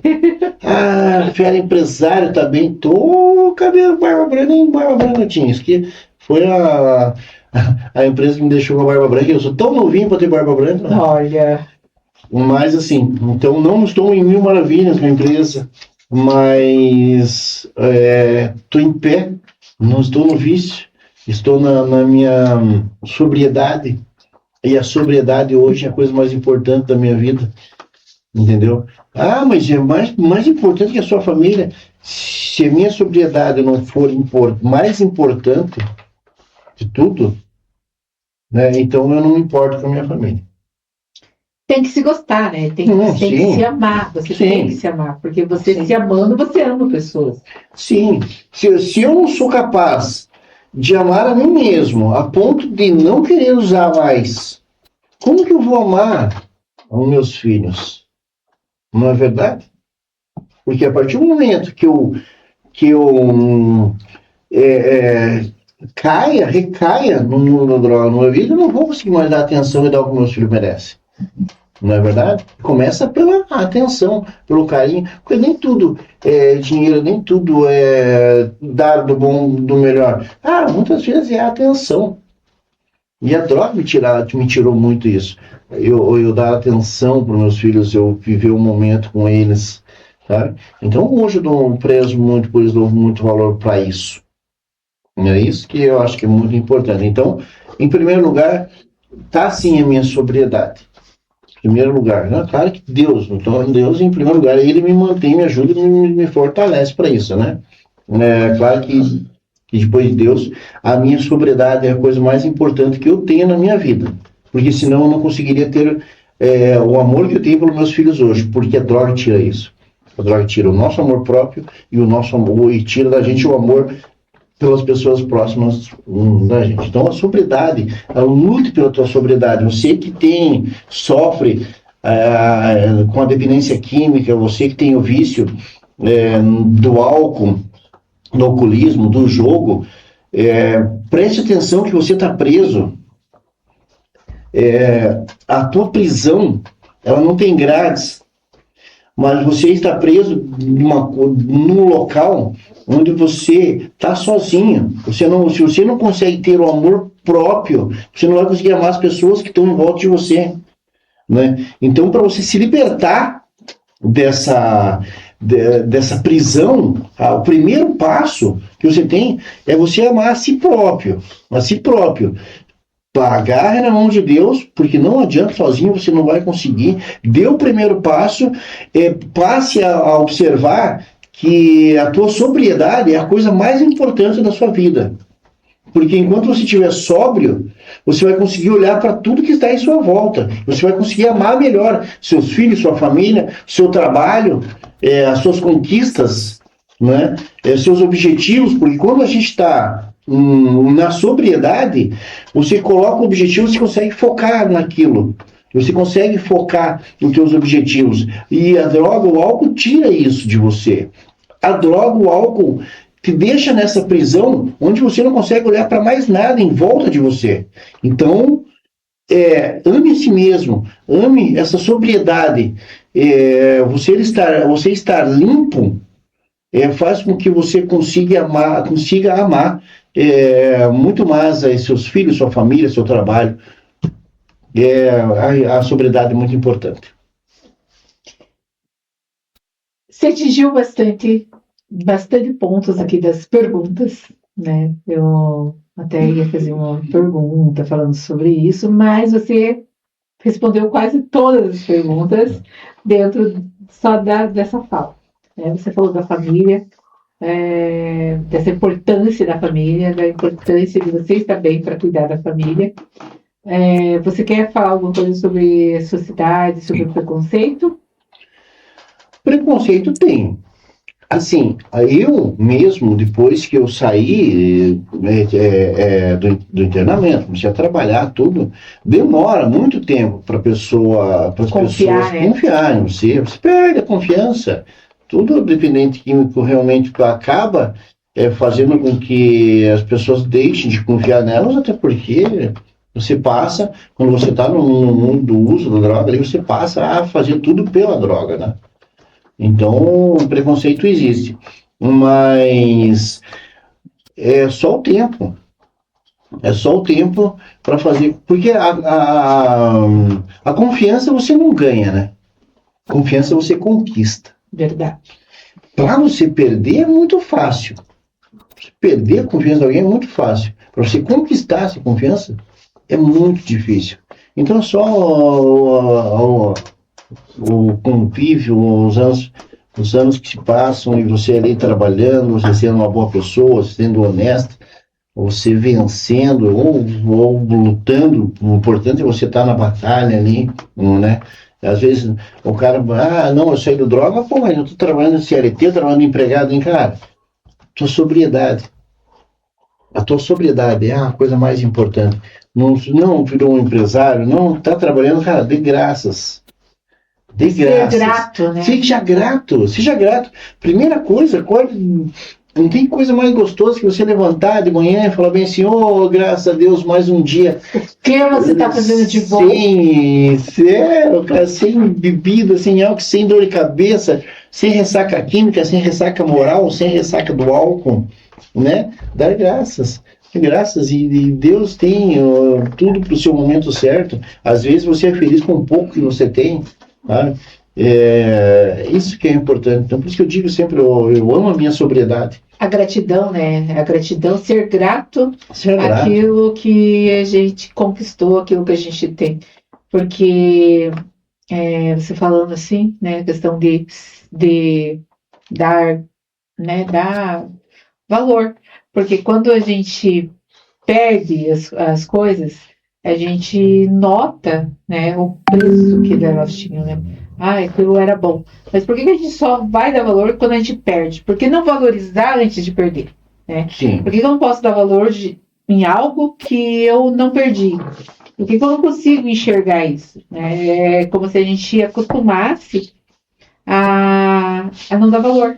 Eu sinto muito a questão das pessoas que com deficiência, que no caso do Eduardo, que não consegue fazer as coisas. Eu dou o exemplo do Eduardo, que é a minha vivência, né?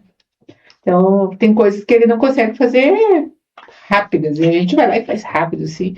E daí tem horas que eu paro, olho para ele e falo, nossa, mas a dificuldade motora que ele tem, né? E a gente não dá valor. Às vezes a gente não dá valor no simples amarrar do cadarço do tênis da gente, que a gente consegue fazer isso, que tem pessoas que precisam de apoio, precisam de ajuda para fazer.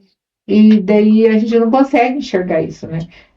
Tem muita gente que reclama e rema sempre para trás, né? Porque é só reclamar. Então Reclamar já diz, né? É pedir 2 vezes. Exatamente.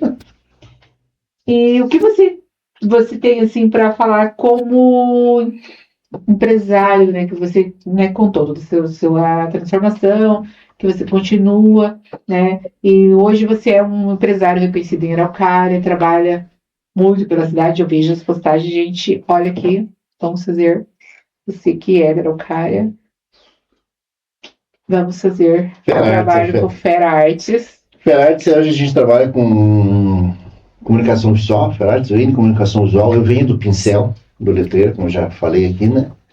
Hoje a gente trabalha com fachadas, placas em SM, letra caixa, lonas, impressão digital, banners. Então hoje a gente trabalha com todo tipo de comunicação visual, né? Cartão de visita, panfleto.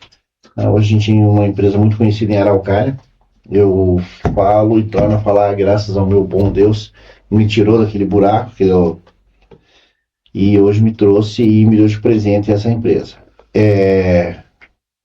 Consolidada já, nada fácil, tudo difícil, a gente tem vários problemas, como todas umas, vários momentos de querer desistir, mas não posso, porque foi um presente de Deus, que mudou muito a minha vida, né?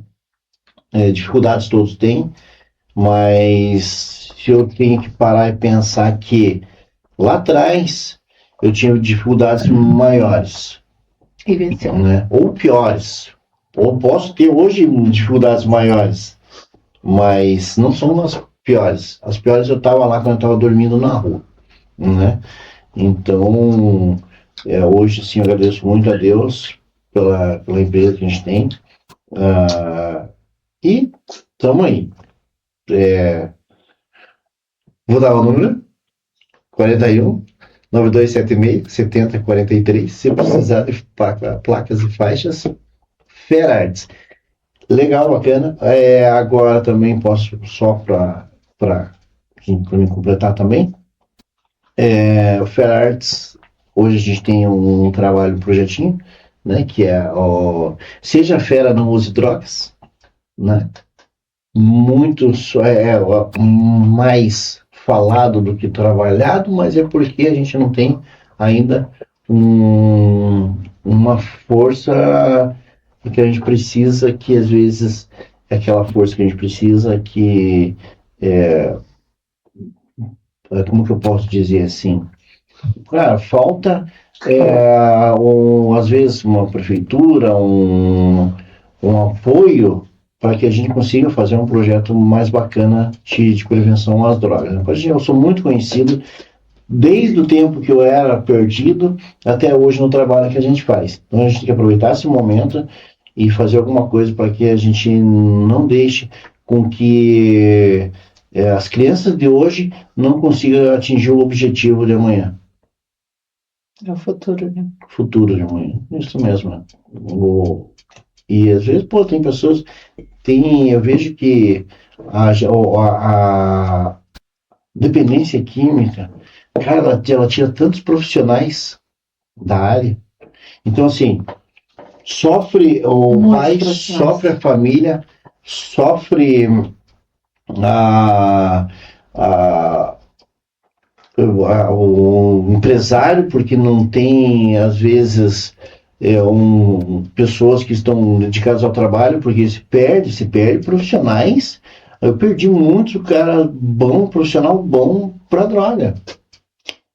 Em todas as áreas, até inclusive na minha, né, a gente vê relatos de pessoas que, gente, concursado, largar concurso, ir pra rua, né, a gente, de várias, não é só na minha área, várias profissões. Então, assim, são situações realmente, né, que vem aumentando muito. Questão, faz tempo que eu não vou pra rua, porque eu tinha um trabalho de rua que eu fazia, a gente evangelizava, a gente levava, a gente louvava com o pessoal.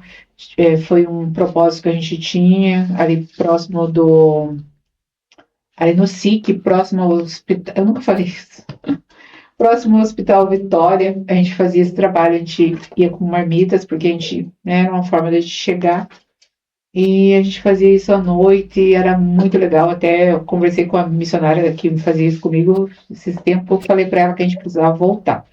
Mas parece que tudo que é coisas assim, eu resolvo sempre voltar no inverno, né, gente? Então, eu falei, nossa, eu vou voltar de novo no inverno. Mas o inverno também é um momento que eles precisam, né? Porque tem muitos que não querem ir para os abrigos, né? Para os locais que a prefeitura vem. Lá em Curitiba tem a FAS vem com o carro dela, eita Kombi ali, e leva, né? Eles para lá. Porém, tem pessoas que não querem, né? Eles preferem ficar ali, e é uma decisão ainda, né, delas. Em Araucária mesmo, eu estava no centro de Araucária fazendo um serviço na praça e estava chovendo, era próximo das 5 horas da tarde. Tem o Centro Pop, né? Araucária tem o Centro Pop, e daí tem um local ali, um hotel, onde pessoas em situação de rua podem estar dormindo, né? E eu vi que tinha um pessoal que é de situação de rua, bebendo e tal, e ele falou assim, tá quase no horário de entrar, né? Porque tem horário para eles entrarem e tal.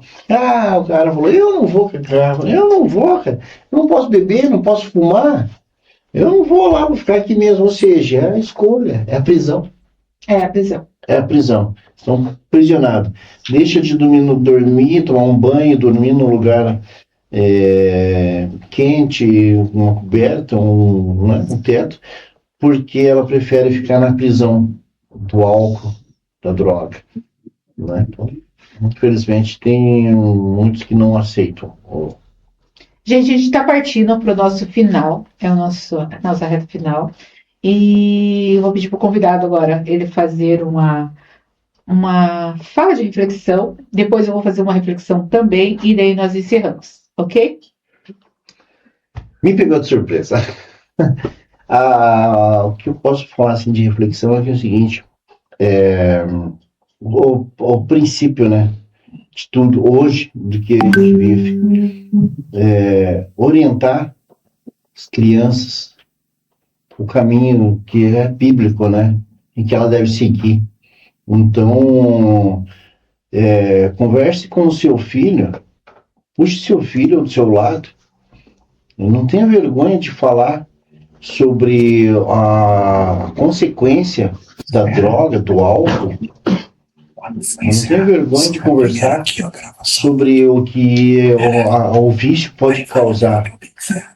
Não tenha vergonha de mostrar uma Cracolândia, porque lá existe profissionais médicos, advogados, porque lá existe professores, lá existe empresários bem-sucedidos que hoje perderam tudo para a droga e estão lá.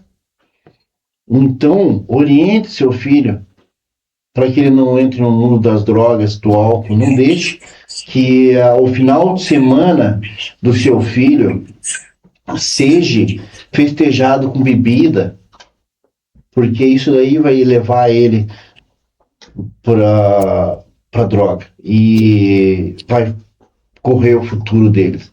Então, o tratamento é importante, o tratamento é muito importante, mas a prevenção começa dentro de casa. Então, chame seu filho e converse. Se você ama a sua família, se você ama seu filho, chama ele, converse com seu filho, mostre a realidade que a droga pode causar na vida dela, a desgraça que essa droga pode trazer para o futuro dos seus filhos. Então, acho que é isso que eu tenho para falar, assim, a gente poder olhar para os nossos filhos e para as crianças e poder orientar, não cair no mundo da droga, tentar fazer esse trabalho de prevenção dentro de casa, começar dentro de casa. Dentro de casa. E é isso? É isso. Agradeço por você, né, estar aqui conosco, e eu vou fazer uma reflexão também, se me permita. A questão que nós vimos hoje, né, o programa inteiro falando sobre essa prisão, essas grades, né, que nós colocamos em nossas vidas, elas, como foi comentado, nós falamos também da questão das drogas, mas existem muitas prisões, são várias prisões espirituais, prisões preso ali nas emoções, no passado, nos medos, então nos traumas que a gente viveu, porque nós temos traumas, todo mundo tem um trauma. E como foi falado, né, no devocional, a palavra de devocional, que nós somos livres, nós nascemos livres, e que nós devemos entender que a liberdade, ela é construída, ela é cuidada todos os dias. Então, eu quero te pedir, você pai, você mãe, não terceirize o seu trabalho, que você seja o cuidador, o guardião da educação do seu filho, que você possa, exatamente como ele comentou aqui conosco, como o nosso convidado comentou, que as crianças, ele perdeu uma fase importante da vida dos filhos, e que você não venha perder, que você venha conseguir acompanhar essa parte importante da vida dos seus filhos, que você venha conseguir passar a educação, que você venha conseguir demonstrar as vivências, que você seja o melhor professor, porque o pai e a mãe é o melhor professor, é o melhor amigo, é o melhor que pode ter o pai e a mãe, porque um pai e uma mãe, ele não quer o mal do filho, Então, que você não terceirize seu serviço, que você pega, que você pare, que você pense, que você dê atenção para o seu filho, que você cuide, que você realmente ensine o caminho que deve andar, para que quando grande, se ele desvie, ele possa lembrar e depois ele possa voltar. Então, essa é uma reflexão dos pais, porque hoje a gente vê muita questão dos pais terceirizando os cuidados dos filhos para um telefone, para uma rede social, terceirizando o serviço e as crianças estão crescendo. E eles são os nossos cuidadores no futuro. Então, que você possa pensar nisso, que o que você está plantando hoje, você vai colher amanhã. Então, vamos pensar, refletir sobre isso. Não que tudo é culpa da família. Tem coisas que eu escolho. Então, que nós venhamos também escolher, saber escolher. E nossas redes sociais do projeto Por Trás das Câmeras, acompanhe Facebook, Instagram, YouTube. Essa entrevista vai ficar gravada, vai ficar disponível no nosso canal do YouTube. Pode seguir nós lá, né, Fera? Isso mesmo. Como que faz no YouTube mesmo? Se inscreve? Se inscreva. Deixa eu lembrar também que tem o Jefferson Fera Oficial. Jefferson Fera Oficial, que é o meu Instagram, onde ali tem várias matérias sobre questão de dependência química. Se você que está assistindo não conseguiu anotar tudo isso, o que nós temos? Nós temos a Rádio Por Trás das Câmeras, que é um aplicativo. Lá você entra e você manda mensagem no WhatsApp, que nós direcionamos o que for para o Fera, para ele estar respondendo. E se você quiser fazer alguma pergunta também, pode usar o nosso app e mandar a pergunta no nosso WhatsApp. Legal. E vamos fazer mais um programa desse, agora fazendo com que a gente traga as famílias que dependem, que precisam de orientação, entendeu? Acompanhamento, direcionamento, tanto do dependente químico quanto para familiares. Então é muito importante. Não, a gente já conheceu uma história bacana, mas o que eu posso fazer para ajudar? Que esse é o foco, né? Esse que é o foco. É a gente pegar e ter uma forma de poder orientar você, pai, mãe, você que sofre com os familiares, ou o marido, porque hoje não é só o pai e mãe que sofre, né? Esposa também. A esposa, o marido, né? Hoje, infelizmente, a droga não escolhe. Então, se você, esposa, tem problemas com o marido que trabalha o mês inteiro, chega no final do mês e acaba não vindo para casa quando recebe, e quando volta duro, sem dinheiro, se você não sabe o que fazer. Então nós vamos estar fazendo da forma com que a gente consiga orientar, direcionar para locais, não só aos dependentes, mas como os familiares, para que a gente faça, preciso os familiares ter esse acompanhamento. Então fica a dica aí e vamos ver o que a gente consegue fazer mais para frente sobre isso. Então, encerramos mais um Por Trás das Câmeras oficial. Nesse momento, eu vou encerrar com uma oração. Senhor, meu Deus, muito obrigado por essa noite, por essa entrevista, Senhor. Pai, que o Senhor venha, Senhor, meu Deus, fazer um mover nas casas, Pai querido, que estavam conosco nesse momento, e todas aquelas que ainda vão ouvir esses testemunhos, Senhor. Que não seja o nosso falar, mas que seja o Seu Espírito Santo mostrando e libertando aqueles que estão presos em grades invisíveis. Em nome de Jesus. Amém. Amém.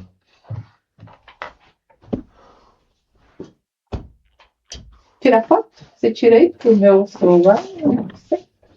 Aí o fotógrafo. Olha lá. Tem. Libera nós,